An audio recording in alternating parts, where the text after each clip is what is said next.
Hello everyone and welcome back to the wonderful world of Metroid Prime. So here I am with part 3 and we're going to be headed after the Plated Beetle today. Gonna take him down as our third boss fight and head on and take down the incinerator drone and see where it goes from there. So yeah, gonna go get the morph ball bomb, the charge beam, so it's gonna be quite eventful. So yeah, it's definitely gonna be a fun part today. Notice the the non-plated beetles, the normal beetles, just showing up here. They will charge you if you get too close to them, but they're pretty easy to take down. So okay, get rid of that missile door there and head through a few more of the annoying bugs here. Yeah, I really dislike these enemies. Just they kind of slow down my progress a bit, so do not like. But you can walk through them just like that. You won't lose like more than 10 or 20%, so it's not too bad. Ah, it's the morph ball. Oh wait, boss fight. If you call this a boss fight, that is. The plated beetle will show up later on as a non-boss fight, but these beetles are pretty easy to take down, especially if you like disperse a missile in their crowd. So it's definitely worth it. Yeah.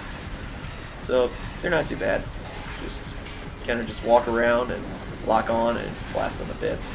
You can also use the free aim system. It works just as well, but the lock-on just does it a little faster. And now we get to the boss. Whew.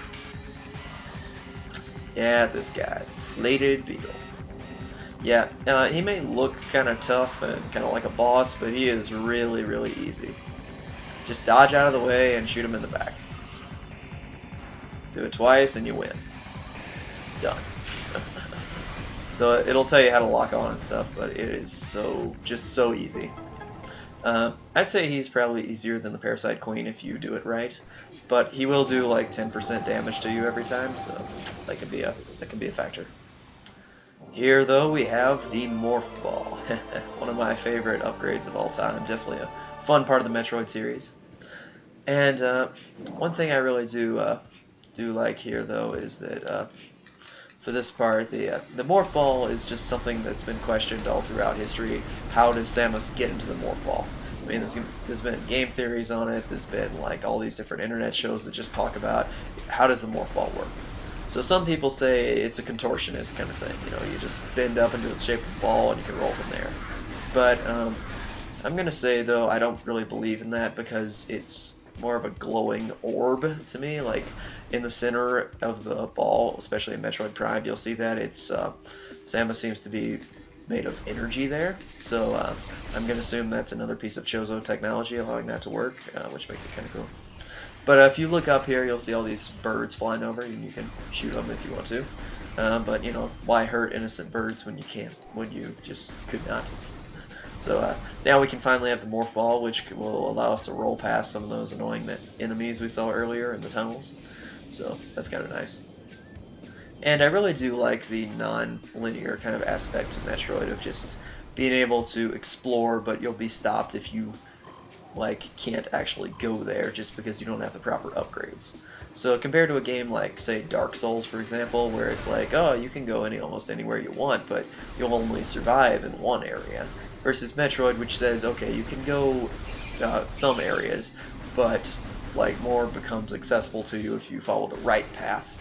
But if you sequence break, you can, go where you want to, somewhat. Metroid Prime, though, is definitely a hard game for sequence breaking, just because it's difficult. Especially with just some of the things on the trilogy, just make it a little harder. If you notice, there are some runes in this room that allow you to get to the top of the room, but only do that when you're ready to battle Flagra, which I am not ready to do as of yet. So right now, though, we're going to head on and get the charge beam, because this weak beam is just not my thing. Yeah, we're also about to get our second missile expansion, which will be pretty sweet. Definitely help our missile capacity just a little bit. So there we are. Missile expansion 2, so now we got 15 missiles to work with. Definitely a good number. Okay, let's take down those Shriek Bats there. The Shriek Bats are rather easy enemies. But before you start climbing around in this room, you should notice that there are a few runes that it'll ask you to find if you want to get a hold of the charge beam. So I recommend starting with this one on the far side of the room. Grab that one. grab that one, which is underneath the mushrooms. You can bypass these long tentacle arms of foie gras right there. Be pretty easy. For those of you who don't know, foie gras is a boss who comes up later, probably one of my favorites, giant plant dude, and he's kind of difficult. Oop. Fell there, yeah. So that will happen to you, falling. Yeah, I tend not to do that very much, but if you're leaping around as fast as I am, you'll probably fall once in a while. Didn't really expect that. Okay, so take down those two plant. Oh man, this is not my day. So yeah, don't jump too early, for sure. Man, I feel embarrassed about this. Just like the plants will shove you if you shoot them and they don't retract first. Okay, now I'm gonna stop being a lava baby and just start getting this correct. So remember, as I've taught you here, the plants do not disappear until you shoot them enough. So once you shoot them enough, then leap as much as you want to. So there we go. That's all 4 runes, and here's the final rune, which will allow us to get access to the room. Yeah, I know some people that are just terrible at this game, and I call them lava babies just because they're falling all the time. Like you jump and then but yeah, if you want to read the lore entry behind you, it'll say kind of a little more about the history of the planet. Since I don't really have much else to talk about here with the charge beam, with all the history of the planet, the Chozo are the people who lived here. They're also the people who raised Samus after her parents were killed by the space pirates. Yeah, so little info about that. The Chozo, this planet specifically, was hit with this giant meteorite. And this meteorite contained this radioactive substance known as phazon, which the pirates were experimenting with, which like mutates creatures and makes them a lot stronger, but also can weaken them if it's not done properly. So the way phazon works is kind of it just mutates creatures and just makes them stronger, and it's really kind of a weird substance. But it kind of ruined the lives of the Chozo, corrupting their planet, kind of ruining their food supply and all that. So with the Chozo having their problems, they all pretty much died out with the great coming of evil. So they locked away all the evil, the giant impact craters, like where the meteorite hit. They locked that away so that one day somebody would come and collect all the artifacts and just pretty much get everything, and like go and fight the final boss of the game and yeah, end it. So that's pretty much what we're here to do, collect all the 12 artifacts, but we're not quite to that yet. So shoot those shriek bats, it makes this area just a little bit easier. And if you want to save, once again, there's a save station down in that corner of the room.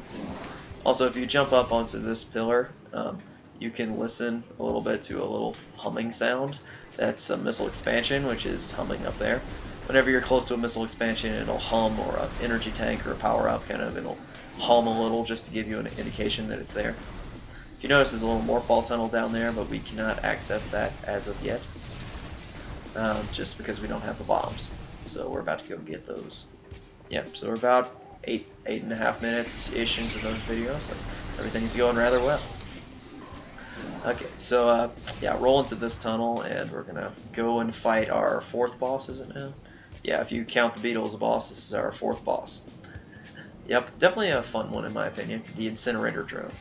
Same music as the Hive one, so definitely a good musical track here. So we have a giant war wasp nest there that we can't destroy, and here's our incinerator drone. If you scan him, he'll tell you that its weakness is it's just this giant kind of eye that'll pop up when it wants to pop up. 4 hits in normal will land you the destruction of said eye. So either use the charge beam, use a missile, just use like 3 or 4 beam shots, something like that. Also, if you want to scan these wasps, this will be the only time you'll be able to do so. So I'd recommend doing that if you're going for the scans.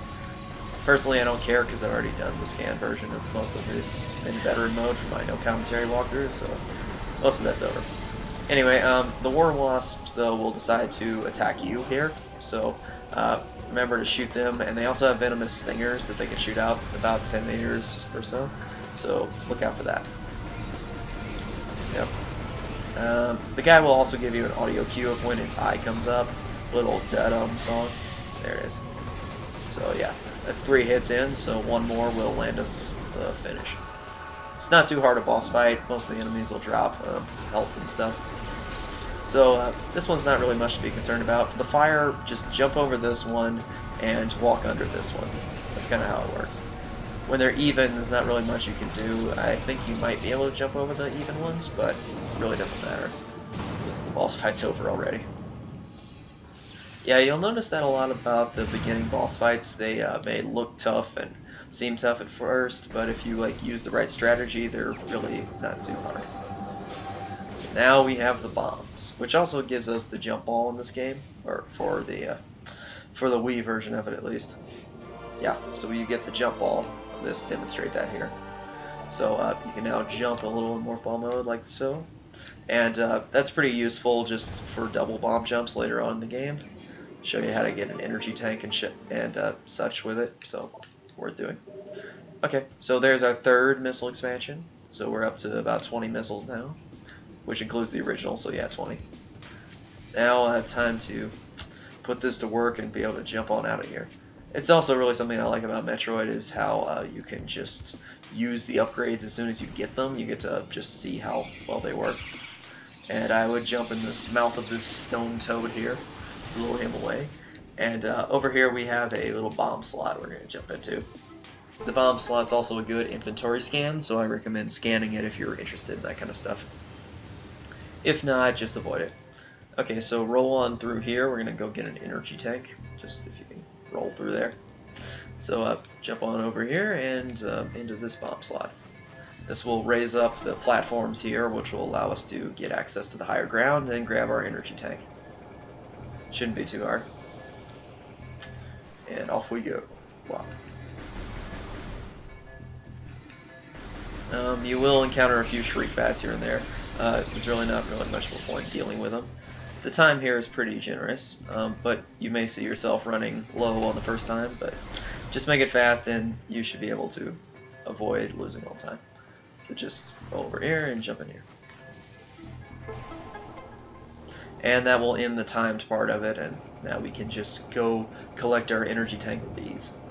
You'll also, I think you're forced to come back through here later, so I guess if you want to speed run the game, and you'll probably be using a sequence break, but if you want to speed run the game normally, then you should, you can just go without this power up anyway. But the ice beam is through here, so if you want to go get the ice beam, you can pull off a ghetto jump against this nice surface here and go up there and be able to go get it. But it's a really challenging move to do, and I haven't seen many people be able to do it on the trilogy version. I've known a few though, and it's a pretty cool move just when you're against slanted surfaces that'll allow you to do most things without the jump boots and such, or with them for better effect. So it's pretty cool. So yeah. Now I guess we get rolling and gonna go save, and probably next time we'll go after the majority of the power-ups in the Chozo Ruins, because there's another energy tank, about 4 or 5 more missile expansions or so, and yeah. But right now we're about up to where our starting status was. We've got most of the upgrades we started with, besides maybe the grapple beam, and yeah. So we're mostly up to that. We won't get the grapple beam for quite a while, but yeah. So anyway, back to the save station, and yeah. Next time we'll pick it up with exploring the Chozo Ruins a little better. So blow off this missile door, and we have our save station. Yep.